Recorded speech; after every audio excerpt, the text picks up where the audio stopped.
আমাদের প্রায় ৩০-এর অধিক নেতাকর্মীরা তারা আহত হয়েছে, শিক্ষকদের উপর হামলা হয়েছে। ওয়ার্ড সভাপতি শিবিরের আশরাফুল এখন সংকটাপন্ন অবস্থায় আছে। তার পায়ের গোড়ালি একদম চাপাতি দিয়ে মেরে পায়ের গোড়ালি বিচ্ছিন্ন করে দেওয়া হয়েছে।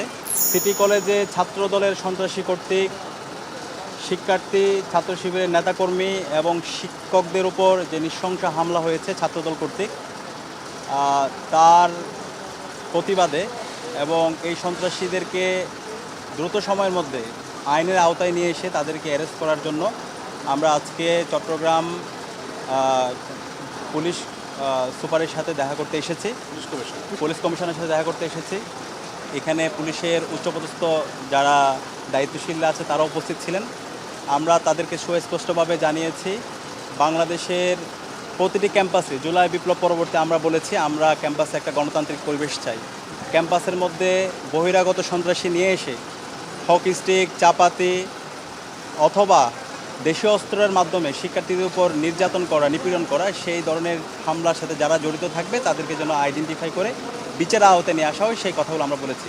তো আপনারা জানেন, গতকালকে সিটি কলেজে ছাত্রদলের চিহ্নিত সন্ত্রাসীরা, যাদের ছবিগুলো আপনারা ইতিমধ্যে পেয়েছেন, বিভিন্ন পর্যায়ের বহিরাগত সন্ত্রাসীদেরকে নিয়ে এসে তারা চাপাতি দিয়ে, হকি স্টিক, স্টাম্প নিয়ে ছাত্র শিবিরের নেতাকর্মীদের উপর নৃশংস কায়দায় হামলা করেছে। আমাদের প্রায় ৩০-এর অধিক নেতাকর্মীরা তারা আহত হয়েছে, শিক্ষকদের উপর হামলা হয়েছে এবং ওয়ার্ড সভাপতি শিবিরের আশরাফুল এখন সংকটাপন্ন অবস্থায় আছে। তার পায়ের গোড়ালি একদম চাপাতি দিয়ে মেরে পায়ের গোড়ালি বিচ্ছিন্ন করে দেওয়া হয়েছে এবং এখন আমরা তাকে ঢাকায় নেওয়ার জন্য প্রস্তুতি নিচ্ছি। তো সব মিলিয়ে আরও অনেকের মাথায় আঘাত করা হয়েছে, বুকে আঘাত করা হয়েছে, বিভিন্ন জায়গায় শরীরের নৃশংস কায়দায় হামলা করা হয়েছে। তো এই হামলার সাথে যারা জড়িত আছে আমরা সকল ফুটেজগুলো সংগ্রহ করেছি।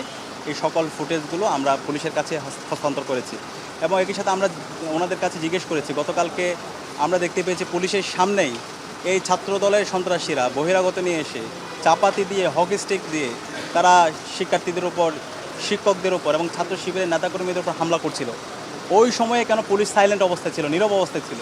এবং আমরা ফেসিবাদী আমলে এই ধরনের ছাত্রলীগ যখন শিক্ষার্থীদের উপর হামলা করতো তখন আমরা দেখতে পেয়েছিলাম এই ধরনের ল এনফোর্সিং এজেন্সি, পুলিশ এবং রাষ্ট্রীয় অন্যান্য প্রশাসনগুলো তারা নীরব থাকতো।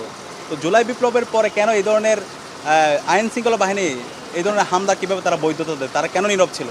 তো আমরা তাদেরকে বলেছি, যারা এই ধরনের দায়িত্ব অবহেলা করেছে, পুলিশের যে সকল সদস্য ওখানে উপস্থিত ছিল হামলার সময় ছাত্রদলের সন্ত্রাসীদেরকে যারা বাধা দেয় নাই, তাদেরকে যেন তাদেরকে বিচারের আওতায় নিয়ে আসা হয়।